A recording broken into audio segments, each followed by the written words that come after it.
સુરત સચિન પોલીસની મોટી સફળતા સામે આવી। સચિન હોજીવાલા રોડ પર મજૂરને ચપ્પુ મારી લૂંટ કરનાર 2 રીડા આરોપી અને એક કિશોર ગણતરીના કલાકોમાં પકડાયા।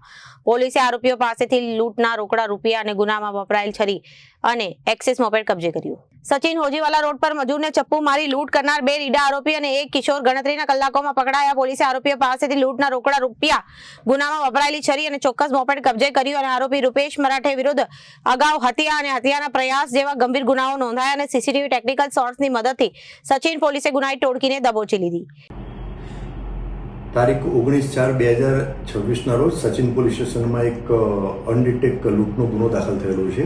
આ ગુનાની વિગત એવી છે કે ફરિયાદી શ્રી તારીખ 19/4/2026 રોજ લગભગ રાત્રિના 7:30 વાગે મજૂરી કામ કરી અને એના ઘર તરફ હોજીવાલા ઇન્ડસ્ટ્રીયલ એસ્ટેટ વિસ્તારમાંથી પસાર થઈ રહ્યા હતા।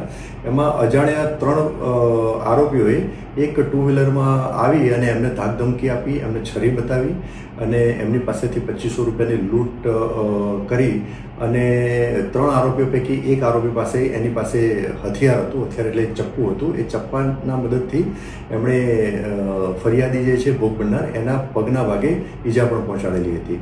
આ ગુનો જે તે વખતે દાખલ થયો અનડિટેક હતો। સ્થાનિક પોલીસ સ્ટેશને ગુનાની ગંભીરતાને ધ્યાનમાં લઈ તાત્કાલિક અલગ અલગ ટીમો બનાવી અને ફિલ્ડમાં એમના જે સોર્સ હતા હ્યુમન ઇન્ટેલિજન્સ અને ટેકનિકલ સર્વેલન્સ અને આધારે સ્પેસિફિક બાતમી મેળવી અને બાતમી આધારે આ ગુનામાં જે 3 સંડોવાયેલા ઈસમોને લઈ આવેલા હતા અને 3 સંડોવાયેલ ઈસમોની પ્રાથમિક પૂછપરછ કરતાં એમને ગુનાની કબૂલાત કરેલી છે। આ 3 ઈસમો પૈકી 2 ઈસમો મેજર છે અને એક ત્રીજો ઈસમ જે છે એ કાયદાના સંઘર્ષમાં આવેલ કિશોર છે। આ 3 ઈસમો પૈકી જે 2 આરોપી જે છે જે મેજર છે એમાંથી એક આરોપી જે છે એનું નામ છે કલ્પેશ ફૂલચંદ પાટીલ। એ રહેવાસી છે, ડિંડોલી વિસ્તારનો રહેવાસી છે અને બીજા આરોપીનું નામ છે રૂપેશ શાલિગ્રામ ઉર્ફે સિલિક મરાઠે। એ પણ ડિંડોલી વિસ્તારનો રહેવાસી છે। આ બંને આરોપીઓ સિવાય એક કાયદાના સંઘર્ષમાં આવેલ કિશોરની પણ આમાં સંડોવણી જણાઈ આવેલ છે।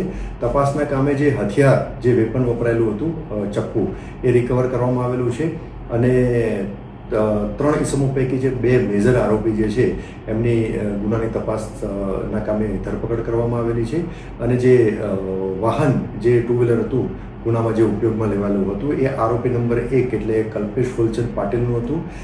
એ મોપેડ એક્સેસ પણ તપાસ દરમિયાન કબજે કરવામાં આવેલું છે। આ જે 2 મેઇન જે મેજર બંને આરોપી જે છે એ બંને આરોપીઓનો ગુનાહિત ઇતિહાસ પણ છે। એટલે કે કલ્પેશ ફૂલચંદ પાટીલના વિરુદ્ધમાં ડિંડોલી પોલીસ સ્ટેશનમાં શરીર સંબંધી ગુનો દાખલ થયેલો છે અને તેના સિવાય જે રૂપેશ શાલિગ્રામ ઉર્ફે સિલિક મરાઠે એ ખૂબ જ રીઢો આરોપી છે। એમના વિરુદ્ધમાં ડિંડોલી પોલીસ સ્ટેશનમાં અલગ અલગ 7 ગુના દાખલ થયેલા છે।